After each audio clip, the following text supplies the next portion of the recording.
তো আজকে এসে পড়েছে আমার আব্বুর সাথে বাংলাদেশের জাতীয় মসজিদ বাইতুল মোকাররমে। তো এটাই কিন্তু মসজিদের বড় গেট। তো বাইতুল মোকাররমের মসজিদ থেকে কিন্তু গেটটাই অনেক বড়। তো আজকে কিন্তু 27শে রমজান, তার কারণে কিন্তু বাইতুল মোকাররমে অনেক মানুষ। তো ঈদের কিন্তু আর বেশি দিন বাকি নেই, ঈদের সময় কিন্তু এই জায়গায় অনেক মানুষ হয়। তো শহীদনগর থেকে বাস দিয়ে উঠেছি গুলিস্তান যাওয়ার জন্য। সো এর মাঝে ওনাদের গাড়ির গ্যাস শেষ হয়ে গিয়েছে, তাই ওনারা গ্যাস নেওয়ার জন্য এসে পড়েছে আমাদের দাউদকান্দি তাসফিন পাম্পে। আসসালামু আলাইকুম guys, welcome to another blog video. So guys, বরাবরের মতন আরেকটি নতুন এবং সুন্দর ভিডিওতে আপনাদের সবাইকে স্বাগতম। তো গাইস, আজকে যাচ্ছে আমাদের শরবতের দোকানের জন্য কিছু মালামাল আনার জন্য গুলিস্তান থেকে। তো শহীদনগর এসে গুলিস্তানের ডাইরেক্ট গাড়িতে উঠে গেলাম। সো বাস অল্প সময় চালানোর পরই বাসের গ্যাস শেষ হয়ে গিয়েছে, তাই গ্যাস নেওয়ার জন্য আমাদের দাউদকান্দি তাসফিন পাম্পে এসে পড়েছে। তো এখান থেকে গ্যাস নিয়ে আবার রওনা দিয়ে দিলাম বাসে উঠে গুলিস্তানের উদ্দেশ্যে। তো আমাদের তাসফিন পাম্প নিয়ে একটি ভিডিও নিয়ে আসবো, আমার পেজটাকে ফলো দিয়ে রাখেন, সেই পেজে ছাড়া হবে। তো অবশেষে এসে পড়েছে আমাদের দাউদকান্দি ব্রিজের উপরে। তো এখন যেই জায়গায় এসেছি এই জায়গাটা কিন্তু একটি পার্ক, আর এই পার্কের নাম কিন্তু মানাবে ওয়াটার পার্ক, এবং কি এই পার্কটা কিন্তু রাস্তার সাথেই। তো অনেকের কাছ থেকে শুনেছি যে এই পার্কটা নাকি অনেক সুন্দর। তো অবশেষে ববেশ্বর বাস স্ট্যান্ডের সামনে এসে পড়েছি, আর আমরা যে বাসে উঠেছি এই বাসটা প্রত্যেকটা জায়গায় থামে। তো এখন কিন্তু মেঘনা ব্রিজের উপরে এসে পড়েছি। তো আমরা শহীদনগর থেকে ঢাকা যেতে গেলে 3টা ব্রিজ পার হয়ে যেতে হয়, আর যে বড় বড় সেতুগুলো পার হয়ে যেতে হয় সেতুগুলোর নাম হচ্ছে গুমতি, মেঘনা, শীতলক্ষা।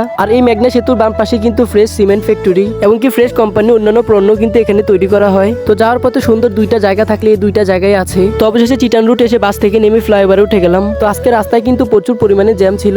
জ্যাম থাকার কারণে কিন্তু এখানে একটার পর একটা গাড়ি চেঞ্জ করে আসা লেগেছে। তো প্রথমে আমাদের শরবতের দোকানের জন্য ব্লেন্ডারের দোকানে এসে পড়লাম। আর এটা কিন্তু গুলিস্তানে স্টেডিয়াম মার্কেট। তো এখানে কিন্তু মোবাইলের সব ধরনের জিনিসই পাওয়া যায়। আর এটা কিন্তু বাংলাদেশের বাইতুল মোকাররমের সাথে সবচেয়ে বড় স্টেডিয়াম। তো এখানে জানা এসেছি, ভাবলাম যে বাংলাদেশের জাতীয় মসজিদ বাইতুল মোকাররমে ঘুরে আসি। তো প্রথমেই মসজিদের সবচেয়ে বড় গেট দিয়ে ঢুকে গেলাম। তো বাইতুল মোকাররমের গেটের সামনে কিন্তু মুসল্লিদের জন্য যাবতীয় সব ধরনের জিনিস পাওয়া যায় এখানে। তো এটাই কিন্তু আমাদের বাংলাদেশের জাতীয় মসজিদ, এবং কি এই জায়গায় কিন্তু একসাথে হাজার হাজার মানুষ নামাজ পড়তে পারে। তো আজানটা দিলে এখানে নামাজটা পড়ে গেলাম নি, কিন্তু আজানে আরো অনেক সময় বাকি আছে। এবং কি বাইতুল মোকাররমের গেটের সামনে কিন্তু অনেক কম দামে কাপড় বিক্রি করে এখানে। তো ওনারা কিন্তু সবাইকে ডেকে ডেকে এইসব জিনিস বিক্রি করতেছে। তারপর চলে গেলাম আমাদের শরবতের দোকানের যাবতীয় মালামালের দোকানে। তো এই দোকান থেকে আমরা সবসময় শরবত তৈরি করার মালামাল এখান থেকে নিয়ে যাই। সো ঈদের পরে কিন্তু আমাদের শরবতের দোকানটা অনেক সুন্দর করা হবে, তার কারণে এখান থেকে কিছু লাইট নিয়ে যাচ্ছি। তো এই দোকান থেকে অনেকগুলো জরাবাতি লাইট নিয়ে নিলাম। তো এই লাইটের মার্কেটটা কিন্তু আসলে অনেক সুন্দর। তারপর সেখান থেকে চলে গেলাম ওয়ান টাইম মালামাল আনার জন্য। তো এই দোকান থেকে কিন্তু সবসময় আমরা ওয়ান টাইম গ্লাস এবং কি পাইপ নিয়ে থাকি। তো দোকানের যাবতীয় সব মালামাল নিয়ে গুলিস্তান টু গৌরীপুর কাউন্টারে এসে পড়লাম। তো রোজারে কিছু খুবই ক্লান্ত লাগতেছে, তার কারণে ভাবলেন যে বিআরটিসি দিয়ে বাড়ি যাই। তো টিকিট কাটার প্রায় 1 ঘন্টা পরে এই গাড়ি এসেছে। তো রাস্তায় জ্যাম থাকার কারণে কিন্তু এই গাড়িটা কাউন্টারে যেতে অনেক সময় লেগেছে। তো ভিডিও বেশি বড় করবো না, তো ভিডিওটি কেমন হয়েছে কমেন্টে জানিয়ে দিবেন। সো আজকে ভিডিও এখানে সমাপ্ত করছি। আমাদের ইন্টারেস্টিং ব্লগ ভিডিও দেখতে আমাদের পেজটাকে ফলো দিয়ে রাখবেন, এমনকি লাইক এমন কমেন্ট করে যাবেন। আসসালামু আলাইকুম।